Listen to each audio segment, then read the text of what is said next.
Hi, this is Lee, and this episode will sound and look a lot different from all other episodes. Schedules and international time zones with today's guests were hard to align, but because of my excitement to talk with this gentleman, I plan to record this podcast whenever and wherever I could make it happen. It just so happened that I was on vacation in a hotel with no microphone or no camera other than a webcam, so the audio-visual quality isn't my norm, but the value brought in today's podcast with today's guest is unmatched. So I promise you'll learn something that you did not know. Once again, thanks for listening and enjoy the podcast.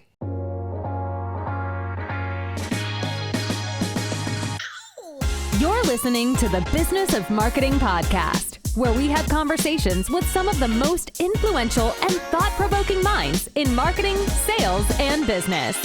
And here's your host, A. Lee Judge.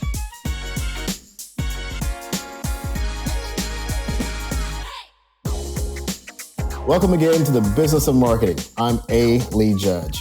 I like to consider myself a global marketer, but today I'll admit that perhaps due to the companies I've worked for or the location of my clients, my experience with marketing in Africa has lacked insight. And I aim to fix that today in a conversation with our guest. He is based in Kenya and is the founder of Nindo, a strategy and storytelling consultancy. He's a well-known digital marketing expert, renowned speaker, and entrepreneur. He was named as one of the top 30 under 30 in Africa's best young entrepreneurs by Forbes. His blog on Nindo is a valuable digital marketing resource covering sub-Saharan African mobile marketing trends, social media, storytelling, content marketing, social networks, as well as research. So it's my honor to welcome to the podcast, Mark Kaigwa. Hi, Mark. Thanks for joining me today. Really happy to be here, Ali, and really excited to be on the pod. Big fan of what you're up to. Oh, awesome, man. Thank you. It's an honor to have you here. I want to dive right into by learning about your agency, and maybe in that we can learn more about you as well. And I know on the Nindo website, it says that Nindo started from a desire to see a gap filled. Insights published about Africans by Africans in Africa. I love how you phrase that. So tell me more about that. Sure thing, Ali. So I think for us, part of what we discovered was that, and I guess this is sort of the origin story of the company, is that there was a moment where I discovered that there were people around the world who were looking for great speakers to talk about what was happening in Africa. How that happened was sort of by accident, in the sense of I went, and I won't give you the long story, but I managed to give a short talk at an innovation conference in Norway. My first time there, I basically wrote them a cold pitch, and they flew me out there, surprised the whole audience that, who paid a lot of money to be there. And a bunch of people were like, I didn't know Africa was happening in this way. The fact that you have mobile money, like you're telling me you can pay for stuff faster there than I can pay here with my big, platinum American Express card, everything. And I was like, yes. And I was like, you'll see the Googles, Facebooks, and all these other big tech companies come and take a lot of this tech. And at that point, even PayPal, the biggest corporations, hadn't innovated as fast as Africa. So I was basically seeing this opportunity. So what I found was they were like, well, you know what? You're young. You live in Africa. You seem to not be trying to emigrate here, so you have a return ticket. They were like, I want to find out more of what's going on. But then I started to find out that there was, people who lived in Africa a long time ago. There was people who lived, in the US, UK, England, Norway, who had basically emigrated there. But to find the continent and find things written from here, for here and for the world, that's when I said, hey, Nindo really has to exist to fill that gap. And we've been going ever since with that desire to basically make it to where you could sit in New York and, for example, tech startups in Africa raised, I think, something like to the tune of $5 billion last year, almost $2 billion in the first 3 months of this year. So a lot's happening. People are investing billions of dollars, mainly, like the US, Europe, elsewhere. China's here in a big way. So when you're looking, they have one of two options, right? Fly a bunch of consultants from their city to come here, figure things out, or come and find basically the best minds and ask them what's going on. And Nindo fills that gap to where they can actually find a reliable resource for research, marketing, trends, and most importantly, how to win this African consumer. Because the next 100 years, Africa will be the youngest continent and one with the highest potential in terms of natural resources. and innovation and impact. So that's why we're really passionate about what we do. It's so interesting to me that you mentioned that they were surprised that the technology, even the fintech technology, was more advanced, and it was just unknown to them. It's almost like the digital marketing Wakanda, as if the. Exactly, and that's it's funny you say that, because for me, like there's a big keynote I gave, and one of the ways I say is I look at how Africa has been covered the last like 25 years, and you have sort of what I call wasteland, which is like the first sort of decade where it's like lions, sort of diamonds and war, right? It's like these sort of like really, really worn out like ideas of you go there for safari, you go there for natural resources, or generally it's sort of this hopeless case where there's war, there's all sorts of basically structural issues.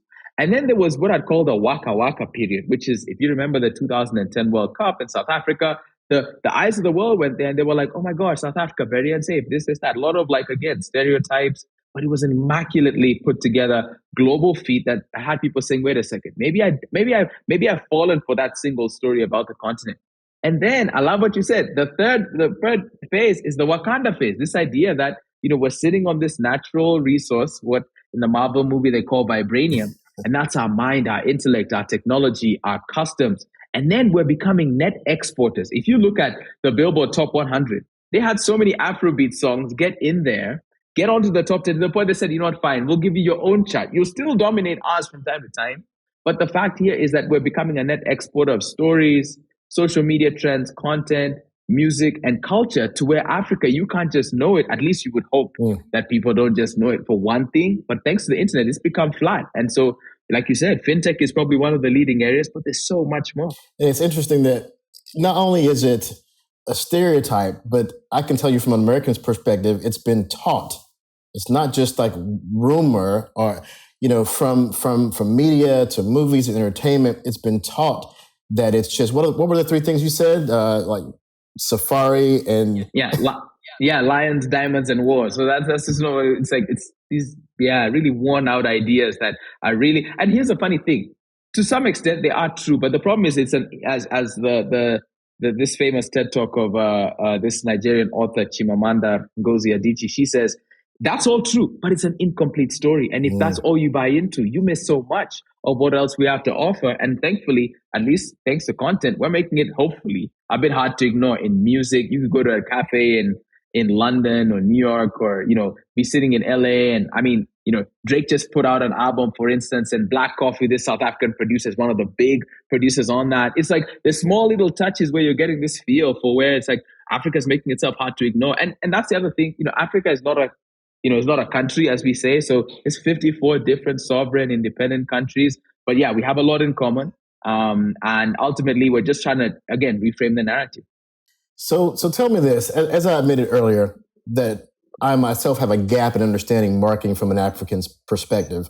So tell me, comparing to a global perspective, what are some of the nuances that make marketing in Kenya or Africa different? I'd say that there's a lot of principles that ring the same. I mean, when I think about what makes an exceptional brand, or we look at the marketing effectiveness world, I'd say that the principles in many ways are similar, but some of their expressions are different. So what I mean by that is, like, you take a lot of global corporations, they're saying, hey, look, we've reached essentially saturation in somewhere like the US. I mean, even a corporation like Meta or Facebook or whatever, they know that there's, essentially 300 something odd million Americans. I mean, the continent has 1 billion people, right? So they know the next decade, even as, maybe you will say teenagers aren't joining, Facebook or whatever, here, everything is still right. And now you multiply that, right? You take the big corporations out in Silicon Valley, or you take the sort of global multinationals across the US, they're keeping their eyes saying, hey, you know what? If we don't address or participate in what's happening in Africa, and this is a marketing challenge, because you can't just roll out this red carpet and think because you're some big brand, it's just all going to fall down to you. Why? There's great African brands, or for example, diaspora, who are coming back to the continent saying, I've been in the US, I've worked on Wall Street, I've been in these corporations, and now I want to go back. I've been sending money back for like a decade plus. Or, we've got multiple generations of us here in the US, but we keep our links back home. We want to go back and develop. And so they're bringing this injection of ideas and best practices. Now, what makes the continent unique is I would say that in Africa, I'd say that as the saying goes, necessity is the mother of invention, meaning that we don't exactly have a lot, right? So this idea even of consumerism, people can be quite sharp and clear on their spending or quite delicate with how they go about consuming. I'll give you an example. So we have something in Kenya we call the Kadogo economy. So Kadogo means small in Swahili. And the idea here is that there's an entire ecosystem that typically goes off the radar of the fast moving consumer goods, or what I think in the US is known as consumer packaged goods, CPG, that industry. And basically it's where you can buy toothpaste by the squeeze. You can sort of buy like cooking oil by the scoop. And so there's this entire like sub economy where essentially it's worth billions of dollars, but it's incredibly unstructured. So that's the interesting thing about it, is that you have these really small shops, like we're talking like small, like the size of, like the width of my hands here. But they'll be serving and turning over a volume in terms of retail that'll make them hard to ignore, especially so instead of the bodega or the corner store, you have that. Now, when you come online or you go offline, no matter what the brand is, so you take tech, you take banking, you take insurance. One other thing I'd say, besides things like the Kadogo economy, you have these sort of daily consumer decisions that get made. And as a marketer, you have to win in that moment at the point of purchase. You have another opportunity, I would say, which is just creating tech that helps people leapfrog. And so what I mean by that is that here, a lot of the luxuries that are there. So I'll give you an example. In the US, it was, there was AOL CD-ROMs and all of these different like circumstances that allowed people to come online over the years, right? So it was first at home, and then on a PC, and then on a computer and laptop, etc. Here, we skipped a lot of that to go straight to the mobile phone.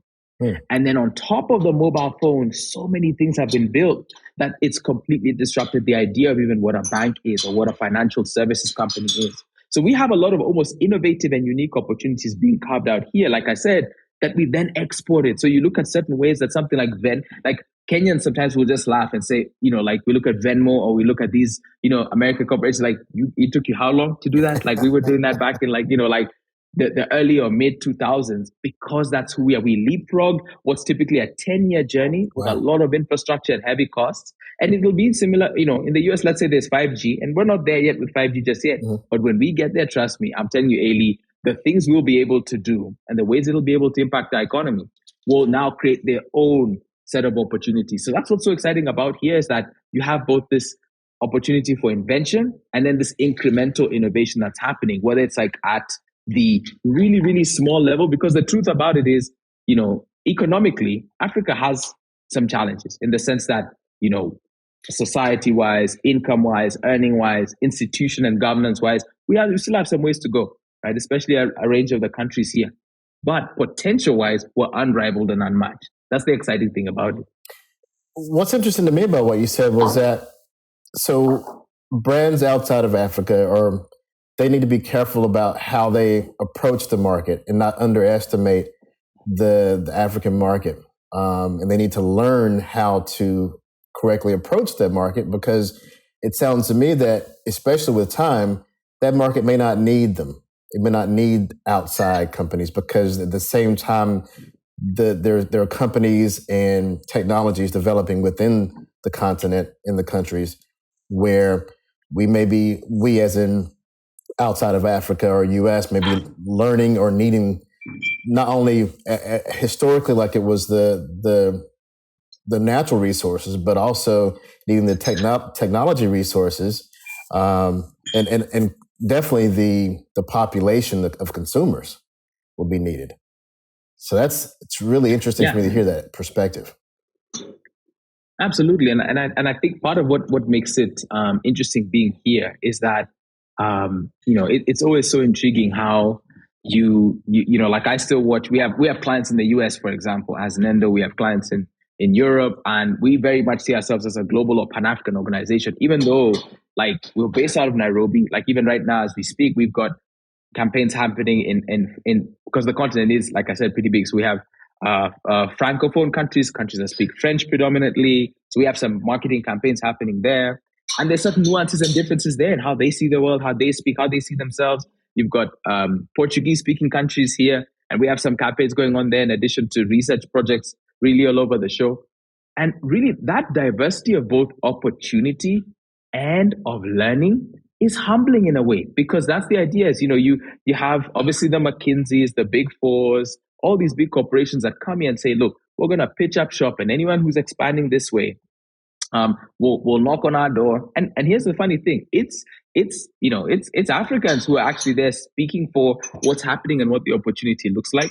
From a marketing perspective, I still feel the place that I'm passionate about seeing more learning happen is starting what counts as effective marketing here. There's been a bit done, but I'll give you an example. I think in the global Diageo, in the sort of wine, spirits, and the alcohol industry, I think some of their most profitable, I think, brands of the last couple of years, and certainly some of their best business decisions have taken place here with the launch of a brand that was, I think there's one in particular that's coming to mind. So basically, it's there is high risk, and having that tolerance for risk and that appetite to see something new. Here's the thing: you could be sort of one of, let's say, like 10 or 20,000 in the US, or one person of 500 in your state. And you could come here. Obviously, it's not exactly an equivalent, but by studying the environment, collaborating, and really empathizing and connecting with what's going on here, you could really make a pretty big impact here. So that's the thing is, for me, I'm not just like evangelizing the content to attract investment, but also saying really that it takes a process of patience and really connecting with what's going on here, and respecting the fact that our journey might not look like one overseas. I'm guessing that this is a problem that you face a lot, and maybe your company solves. But here in the States, oftentimes, especially the larger the corporation, they have serious cultural fails when they're trying to market to a culture. The American culture is very diverse, but corporate doesn't always recognize that. And because of that, they may make offerings or have campaigns that horribly fail, maybe even insult certain cultures.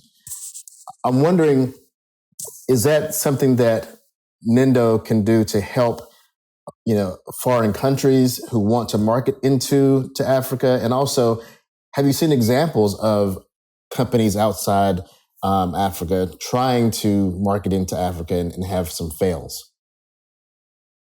Oh, absolutely. I mean, there's, how much time you got, Ailey? Yeah, I think there's a few. I mean, oftentimes, I'll give you an example from right now, and this is a bit tricky, but I'll say it. So I'll say that there's a U.S. talk show host that just spoke about Kenya and spoke about it in very disparaging and negative terms. So, on one of the big TV networks, said that, the US, we don't want to be like places like Kenya where pregnant women can't vote. Now that was, again, a little soundbite. And let me tell you, like, Ailey, right now, if you go on, onto like the Kenyan Twitter trending topics, like you literally have tens of thousands of Kenyans who put all their, because we're about to go to an election, they put all their political differences aside and said, look, I know we haven't agreed on much, but this lady at this US line network, we need to sort of send a message. And they've done that for a long time. So I'll give another example before looking at brands. When President Obama was scheduled to come to Kenya, another TV network, and I don't want to name them because I don't want people taking this out of context, but they said that US President Obama is going to visit a hotbed of terror. Oh man, did they get it? The Kenya government had a $1 million advertising contract with that global media network. They canceled it. And not only that, there was also, again, like the whole country basically woke up, loaded some prepaid data and said, I'm going to give CNN a piece of my mind. I'm going to find any and all CNN anchors. The most, I guess I've said who it is now, but all these prominent ones.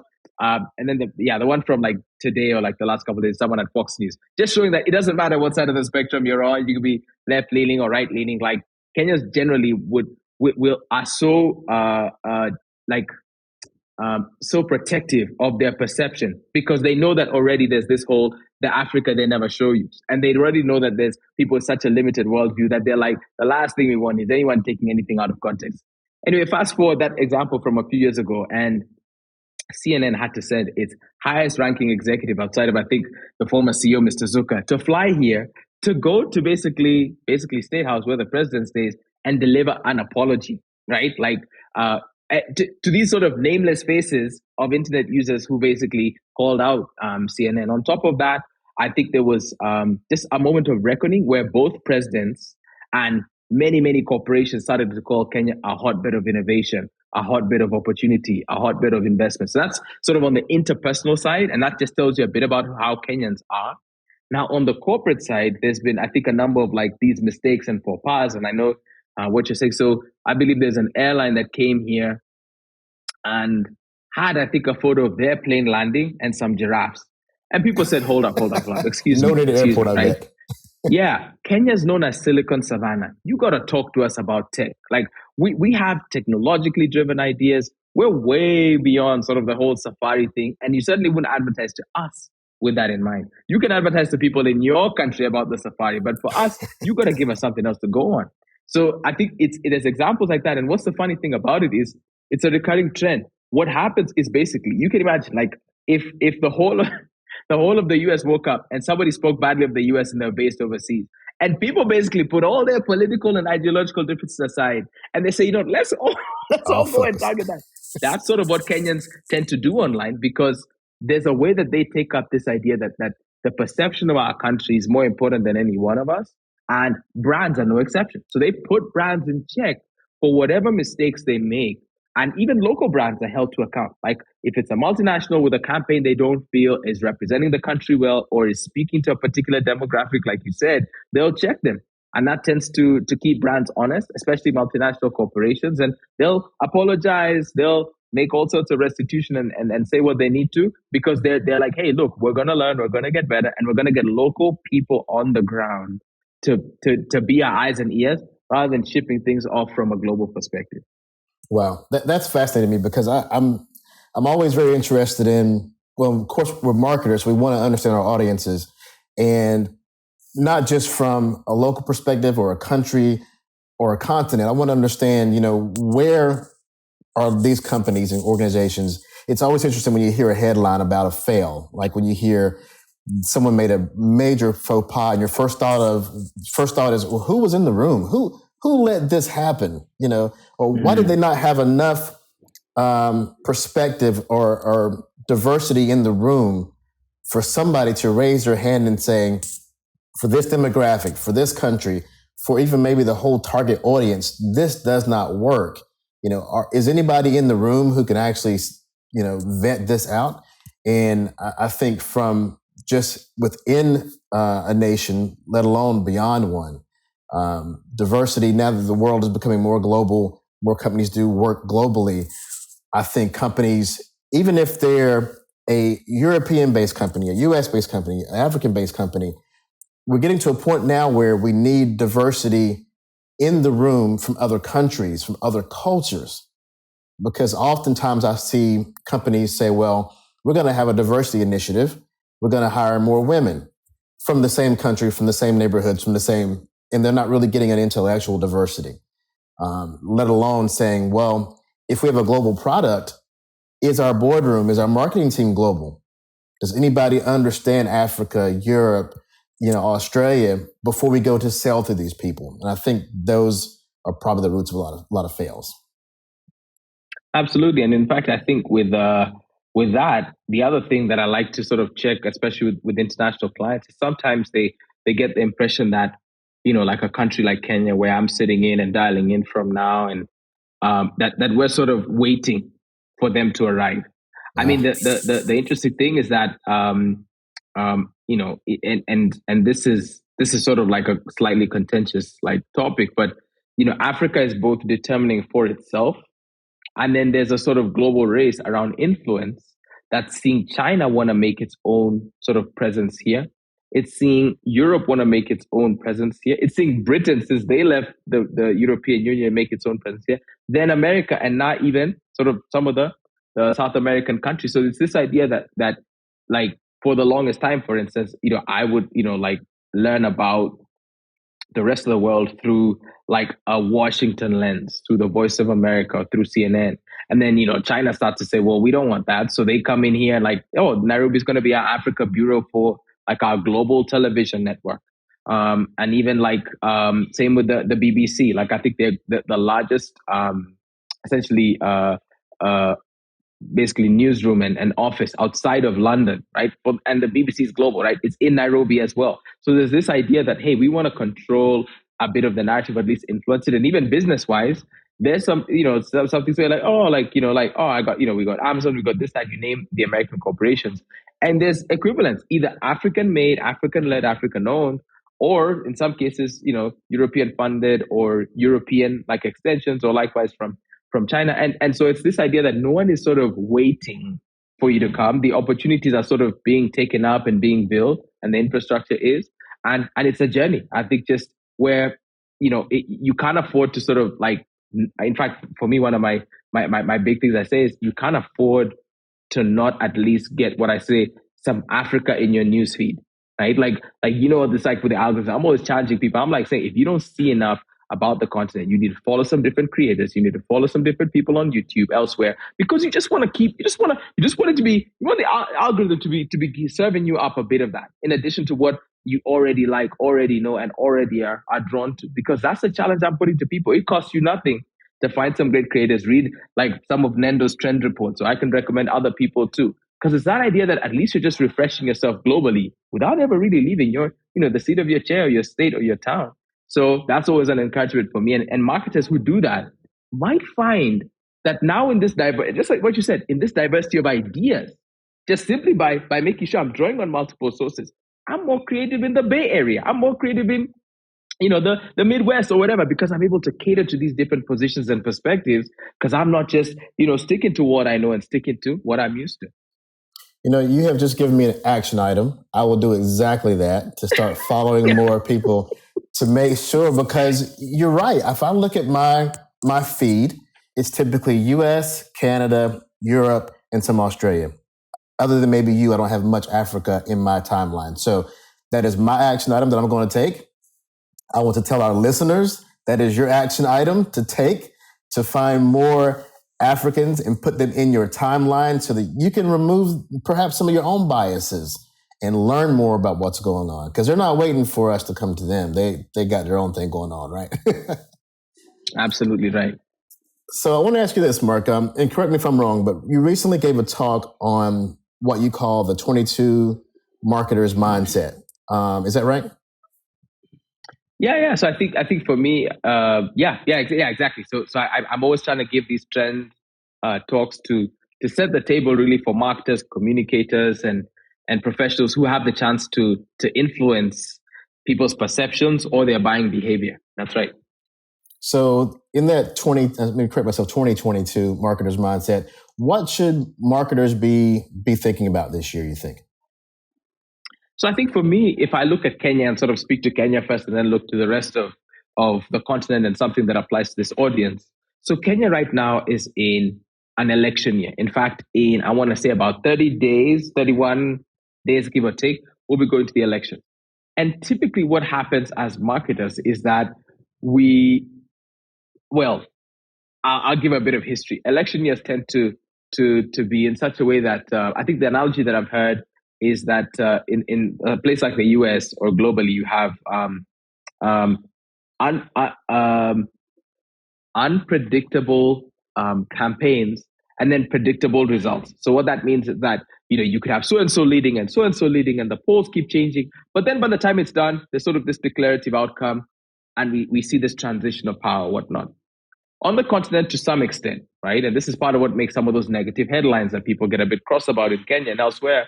You have what some people call like predictable campaigns and unpredictable results, meaning you just sometimes aren't as sure where it's going to go. And that's that uncertainty with the result and how it'll affect the economy and the business community and by extension marketers. That means that marketers are really hesitant, or they try to have 12 months in the first 6, like what's happened in Kenya this year. So the 2022 marketers mindset for me was, I wanted people to think, you typically don't spend what you usually do in an election year. You tend to be really cautious, especially coming into this time, or you tend to go dark. And I was like, if you're a challenger brand, if you're running a challenger brand, you're not top one, top two or whatever in your category, even if you're number two anywhere else, you need to actually think that this is your time to remain consistent. Why? Because if number one takes a bit of a break, you get better share of voice than you've probably ever gotten with your minimal spend. And that, like people really sort of coming back to be like that, but don't you know the economy? I said, well, aren't people still consuming? Aren't people still basically, just look at the economy generally. People still want to invest. And obviously we've seen what's happened in the US and we have inflation, everything else. But people genuinely still want to carry out their everyday life and work. And as a marketer, you don't get a lot of windows where this happens. The only other time this happened was COVID, where I remember talking to a senior executive of a media group in Nigeria in a workshop we were running. And she was saying how when one of the biggest telecoms companies gave up their top spots because they pre-book all the primetime spots, she literally saw one of the number three contenders say, I want every one of them. I know everyone is basically not paying you. They said, this is a window I'll never get back. And sure enough, during COVID, and the decision came from South Africa for that telco in Nigeria. So they were like, hey, we're cutting all spend. We're pausing everything. We don't want to advertise. These other guys had some autonomy. So they said, hey, we want to advertise. And guess what happens? The big guys start cruise control, right? Because that's the thing with advertising and marketing is that it's like a plane is what they say, that it takes advertising and marketing spend to get up there, and it takes the actual advertising to continue, even if you're a leader, to stay up. And that's the thing people don't forget. So they say, look, we're number one, we can coast a bit. And frankly, I think the University of Australia and like you said, University of South Australia and the Ehrenberg Bass Institute, they've talked about how if you stop your advertising, if you're a big brand, you don't feel it immediately, but you do start losing market share. And so my challenge, at least the biggest one that I was saying, that's why I'm trying to share something, I guess, unique from our context, is sometimes the whole country takes a collective breath before an election. And I'm like, okay, I get that, but you gotta release that. You still have to take a couple more breaths every minute. And so that was one of the big ones I know that for me, I was so passionate about. And I can tell you, Ailey, there's a couple brands now, because I gave that talk in December of 2021 at a CMO keynote here in Nairobi, in the capital. And I've seen a couple brands actually stick to that. And I mean, they're telling me, hey, the business is doing better than we expected. And I'm like, hey, no surprise. If the big guys step aside and you continue to push, defend your budgets, you'll actually see the growth. So that's one of the ones that really stood out to me that I'm really passionate about. Yeah, I think that speaks not only to the marketers who are listening, but also to the agencies like ours, because we know that our smarter clients aren't letting off the gas right now. I know we're talking recession, we're talking downturn, but the smarter companies are adding to their marketing because someone I spoke to last week, I think it was Ardith Albee, and she was saying that now's the time to put the foot on the gas, basically, because companies don't want to lose market share. And if they get scared coming into recession and they let off the gas, and then they're going to lose market share and those challenger brands are going to take over. You mentioned COVID. I have a client who was preparing for Mobile World Congress in Spain last year. And one of their, I don't know if we would say competitors, but someone in their same space pulled out of Mobile World Congress and let the biggest central booth go from the show. And they jumped in and got the centerpiece. And I'm sure they paid a lot less than that major one did. But the end of the story was they were the challenger brand. They got the biggest shine of the show. And had that company not let off the gas, then they would have held that. So I've seen a few huge examples. Yeah. So let me ask you this. So in your agency, you show a strong emphasis on research and data, but also have creative services. If you had to choose which one should be the most important to marketers, which would it be? Oh, that's a great question. Maybe even an unfair question, but I know. Yeah, in fact, for us, like that it's something interesting. Like you said, I think in the beginning, we've gone through an evolution of how we describe the value we offer brands, because we are, I think in the beginning we talked about strategy and storytelling. That's sort of what we talked about. Then we realized strategy is like selling a vitamin. So not everyone's going to buy it. And suddenly when, they'll buy a painkiller, right? Because they're like, hey, if I got a headache, I'm going straight for, the Benadryl or whatever, like the painkiller of choice, Panadol as we call it, whatever. But the vitamin is like, you're sometimes you're pushing a rock uphill. So when we reframe what we do as at Nindo, we called it agency, which is the marketing side, advisory, which is the strategy side, and academy, which is the training side.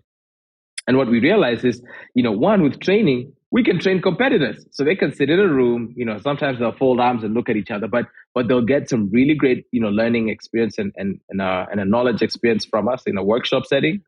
And then typically they'll call us in and they'll have a brief for research or they have a brief for some marketing work. And if I had to choose between the two, I would basically say I'm more qualified as a marketer, but I'm pretty passionate about research. So some researchers look at me and say, "You're not a qualified researcher," and I'm like, "Hey, you're right. I'm sort of masquerading on that front because I worked in advertising as a copywriter before. So that's the part that comes naturally to me is copy and creative ideas and campaigns and brainstorming. But with research, what I find is always so humbling is you can't really dictate the outcome, right? We have a bit of sometimes creative control in the process because you take the brand, you try to like have your eureka moment or, just think of how you're going to basically come up with the big idea. In research, you have either a really regimented process that you're trying to follow to get to these insights. And I always say like insights is like, it's like, sort of Kenya has a beautiful coastline and there's a beautiful city. When you come, because we're going to find somewhere to get you over here, Ailey. When you come, Yes. we're going to hit up the coast and maybe that's where we do some trainings and some workshops. But if you're ever under a coconut tree, I always say there's two ways to get the coconut, man. You got to either wait for it to drop or you got to go up and get it.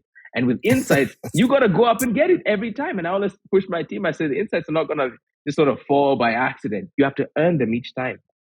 So I won't lie. I'm pretty partial and passionate about the research side. Also because what we find is because Africa's been so mischaracterized, because Africa needs this sort of evidence basis. There's people who make decisions in spreadsheets where they're saying, look, we want to give South Africa, $10 million.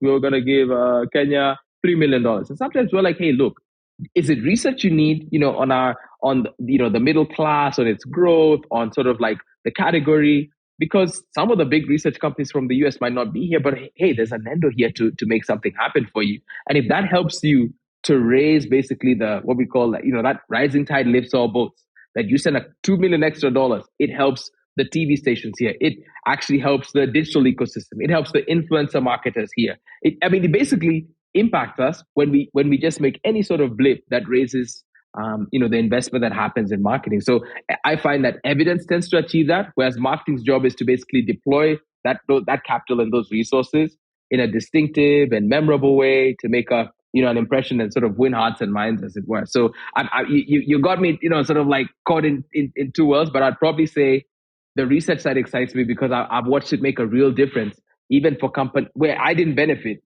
but you could see the impact and it's bigger than any of the work that we've done on the other side.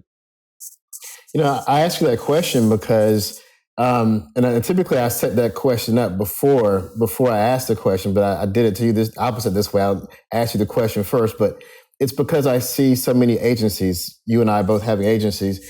I typically ask when I speak to someone who owns an agency about their thoughts on how when you see agencies advertise as full service, and there's really no such thing because every agency has a key area.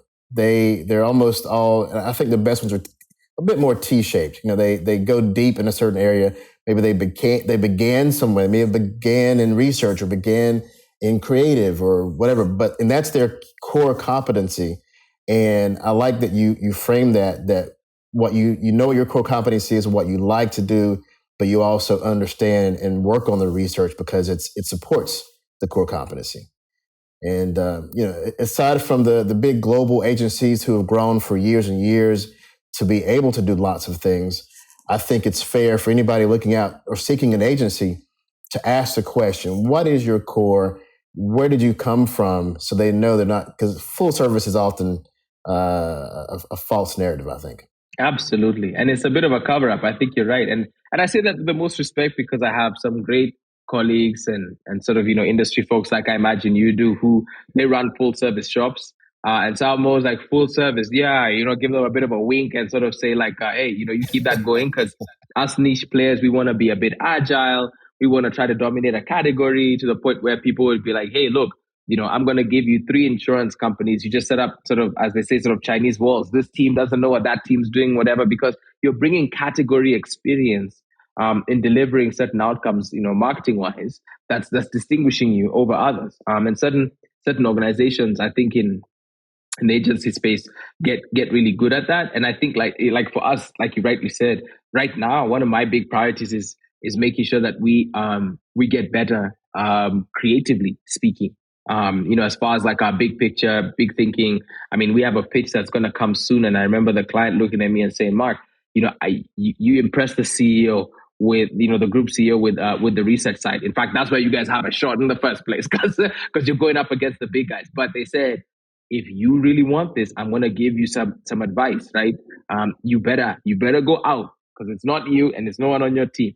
Go out and find an immaculate creative director, one who has 3-4 production companies that can shoot the TV commercial, and let that person, that when the brief comes to you, you sit in the brainstorm all you want, but you let that person drive it, because there's a way how, if you want to compete with the guys we have now and take your shot, you are going to need a little something that you don't currently fully possess. Taking nothing away from you and your team, just saying that like how many TV commercials did you guys shoot? Well, guess what? Not enough, right? Because we have these specialties and these skills, but you earn the right to get the brief in the first place, because you have the evidence, you've got the spark, and we see something where we think you can do some special things for our brand. So in that case, what did I have to do? I'm getting in my phone book and I'm calling people all over the continent, and I'm saying, hey, actually, you've even reminded me right now. Like, there's literally oh my gosh, like, thank you. There's literally, I think, a creative director in Joburg. Oh, this is crazy, Ailey. Like, oh my goodness. If I win this pitch, I'm coming to play this moment right back. This is my eureka moment. Because we were talking the other day, and I love their work. Let me tell you, man, South Africa, if there's one thing they have like, we're talking like global Cannes, titanium, like gold lion winning, like creative, at least on the continent. And taking nothing away from Kenya, I love Kenya, and we compete. So does Nigeria. But there's something with just South Africa where, like, I mean, some people like work in South Africa a couple of years and then literally get all expenses paid, relocation to London or to the Netherlands for global full service agency groups. So it's interesting to sort of see that. So for me, I think, to your point, the niche players, I think, we need to earn the right to be in conversations and in spaces that expand us. And the way you do that is really putting out your best work. And I think, knowing what you can and can't do, there's a self-awareness there as an agency owner. And I think when that's there, we get the chance to both play to our strengths. And I'm a real believer in like having an abundance mindset, right? There's no reason I can't, figure out Ailey's background and be like, hey, Ailey, I'm talking to, because like Safaricom, which is, I think it's a $10 billion corporation based here. It's a big telecoms company that's behind the mobile money, basically like, evolution globally and here, where I'm like, hey, I got this colleague of mine, Ailey, and he's got his team in the US, and we're, jointly bidding and pitching for some stuff. Why? Because he's a specialist at some stuff globally in his niche and his domain. And, he's working, let's say, with, I don't know, T-Mobile and all these like American telcos. So I'm like, at least I know he's got my back in that he can bring some of that expertise and I can help fill in the local nuance. So my mind is that this is what we call the global village, right? We should look at each other really as an exchange of commerce and business, because I really think business is a force for good and we get the chance to impact people and really change lives through what we do. This is a very meta moment, because I was just speaking to someone recently about the benefit of podcasting. And one of those benefits was being able to network with people in your industry, and also, fill the gaps of each other's companies. At the same time, you're providing information to your listeners. So right now, we're both feeding people who want to learn about marketing, people who want to hire agencies, people who want to understand agencies in the global marketing market. We're feeding them. They're learning from that, but we're also networking. You and I are. And you mentioned about the global networking amongst companies. That's my answer to the full service thing, because my company, I don't go back in the Wayback Machine, look at my website. I might have said the phrase at some point, but I don't think we've ever said full service. Like I said, I'm thinking now, but I don't think we ever have. But I do know we did other things. We used to do, for example, websites and graphic design. And we realized that, we're getting more and more clients on podcasts and videos. So let's niche down and do more of those and less of the others. And then as I meet other agencies like your own, we say, you know what? Mark's agency goes deep on this item. Plus, if we're partnered with him, then we can claim his 25, 30, whatever years experience instead of us saying, well, yeah, we can do it and have no way to prove it.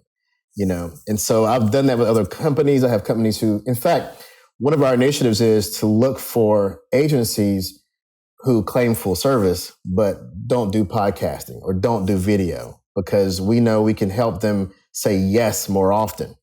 Right. So when I talk to someone like you, I said, you know what, let's work together, because if you're in a meeting, if I'm in a meeting and someone asks for something in their bid and they say, do you do this? I want to be able to say yes, knowing I'm going to call up Mark 5 minutes later and say, hey, Mark, we got a situation here and we can do this, but you can do it much better. Let's partner. And it isn't like we're not presenting to the customer correctly. We're telling them that, yes, we have a network of partners.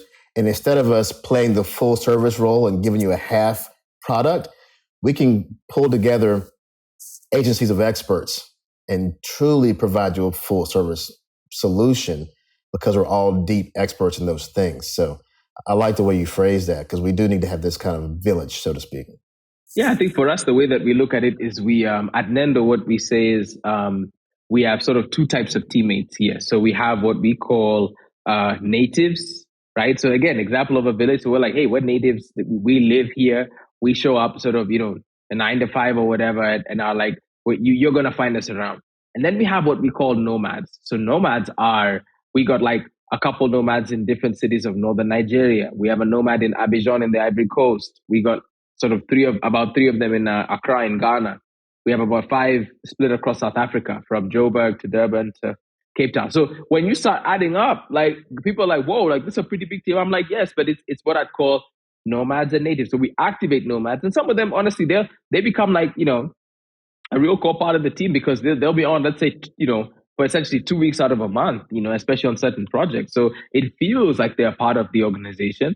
And then on the other side, you have basically the natives who are keeping everything together and running a tight ship. And we're slowly expanding that over time. So I think that's a valuable way to consider this future model, is saying, look, there's going to be that core. And COVID also taught us this, because we're remote too. So every day we have this, this daily huddle for like 10, 15 minutes.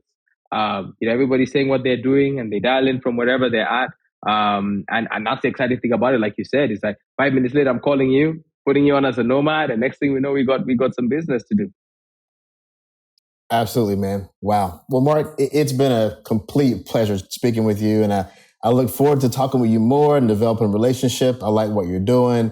And so before we go, please tell us anything about what you're working on right now, or maybe how we can find you or your company.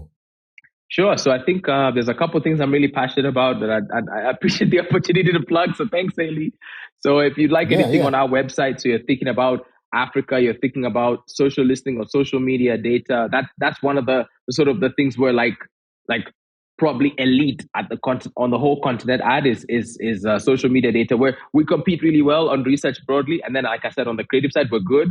We're running some really special campaigns. We've won a number of awards, but I'm always hungry to get better. So our website, www.nendo, that's nendo.co.ke. That's the, so nendo.co.ke, that's the URL. So we've got like case studies, we've got free trend reports.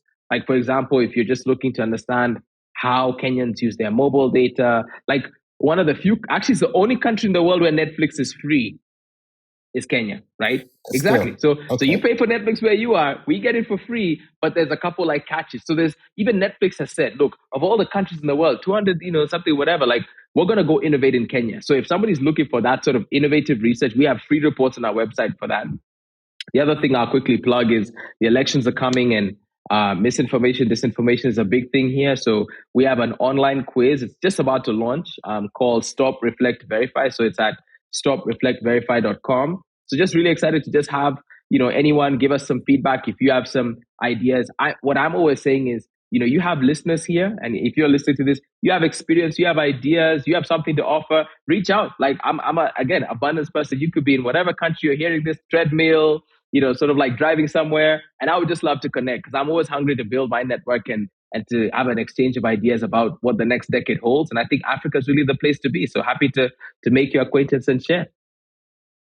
Definitely. I'm excited. So great. Thanks so much for taking the time to talk with me today, Mark. And thanks to our listeners. If you're listening to the podcast and want to see Mark and I, video of the podcast and others should be available in the podcast section of contentmonster.com. Thanks again, Mark. Appreciate it. Thank you.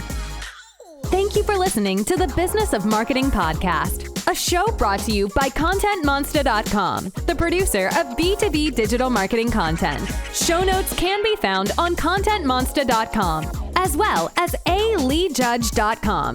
To continue the conversation, be sure to follow the podcast on your favorite podcast platform.